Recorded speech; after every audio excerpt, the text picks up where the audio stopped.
Del libro del profeta Ezequiel. Esto dice el Señor Dios. Reuniré al pueblo de Israel de entre las naciones. Los regresaré a su propia tierra, desde los lugares a donde fueron esparcidos. Los unificaré para que formen una sola nación sobre los montes de Israel.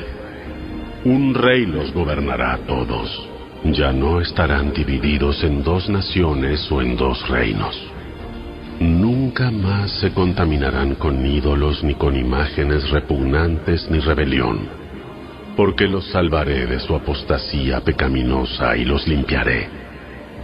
Entonces serán verdaderamente mi pueblo, y yo seré su Dios. Mi siervo David será su rey, y tendrán un solo pastor. Obedecerán mis ordenanzas, y se asegurarán de cumplir mis decretos. Vivirán en la tierra que le di a mi siervo Jacob, la tierra donde vivieron sus antepasados. Tanto ellos como sus hijos y sus nietos vivirán allí para siempre, de generación en generación, y mi siervo David será su príncipe por siempre. Haré con ellos un pacto de paz, un pacto eterno. Les daré su tierra y aumentaré su población, y pondré mi templo en medio de ellos para siempre. Haré mi hogar entre ellos. Yo seré su Dios, y ellos serán mi pueblo. Y cuando mi templo esté en medio de ellos para siempre, las naciones sabrán que yo soy el Señor, quien hace santo a Israel.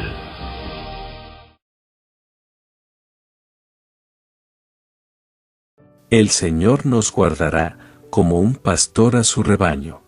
Escuchad, pueblos, la palabra del Señor. Anunciadla en las islas remotas. El que dispersó a Israel lo reunirá, lo guardará como un pastor a su rebaño.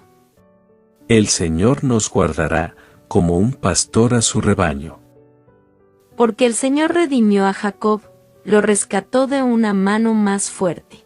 Vendrán con aclamaciones a la altura de Sión, afluirán hacia los bienes del Señor. El Señor nos guardará como un pastor a su rebaño. Entonces se alegrará la doncella en la danza, gozarán los jóvenes y los viejos. Convertiré su tristeza en gozo, los alegraré y aliviaré sus penas. El Señor nos guardará como un pastor a su rebaño. Evangelio según San Juan. En aquel tiempo, muchos judíos que habían venido a casa de María, al ver lo que hizo, creyeron en él. Pero algunos de ellos fueron a los fariseos y les dijeron lo que había hecho Jesús. Entonces, los príncipes de los sacerdotes y los fariseos se reunieron en consejo y decían: ¿Qué hacemos? Este hombre está haciendo muchas señales milagrosas. Si lo dejamos seguir así, todos van a creer en él. Y los romanos vendrán y nos quitarán nuestro lugar y nuestra nación. Uno de ellos, Caifás, que era sumo sacerdote aquel año, les dijo: Ustedes no saben nada, ni se dan cuenta de que le es más conveniente que un hombre muera por el pueblo y no que toda la nación perezca. Esto lo dijo no por su propia iniciativa, sino que, como era sumo sacerdote aquel año, profetizó que Jesús iba a morir por la nación.